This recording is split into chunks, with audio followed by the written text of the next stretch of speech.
is slightly more indicative of the wet weather pace than maybe the dry weather pace.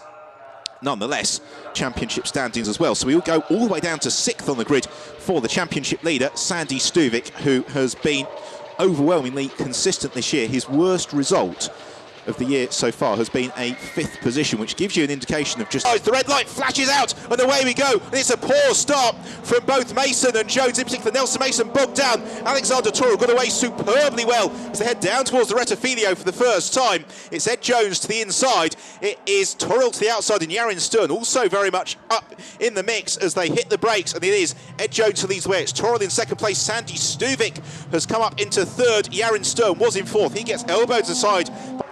Still, Jones who leads the way. 2nd and 3rd are coming together though, aren't they? Because Sandy Stuvik, there he is, the championship leader. A little bit of a battle for the time being though. I suspect Sandy Stuvik will be just content to sit behind Alexander Torrell for the next lap or so, see whether or not Stuvik looks to the outside. Through he goes and up into 2nd position.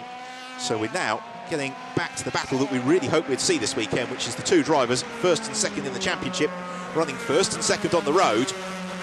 Can Sandy Stuvik bridge that gap on to Ed Jones? It's a big, big ask because, to all intents and purposes, if Jones is able to claim the fastest lap of the race, would be tied on points at the end of proceedings. So he's come up into 11th as now Alexander Torrell begins to ask some questions of Sandy Stuvik.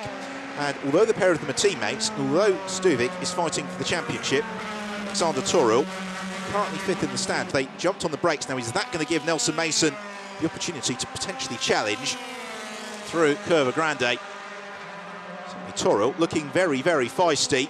And does Torrell fancy his chances into the second chicane? He certainly does. He draws to the inside line, jumps on the anchors, forces Sandy Stuvik out wide. So the place, 2nd position goes to Alexander Torrell, and it very nearly becomes 3rd for Nelson Mason as Sandy Stuvik slithered wide. They arrive into the first Lesmo, and they're going to all sort themselves out again when they arrive into Ascari. This is fantastic news for the race leader Ed Jones, because this battle intensifies Ascari.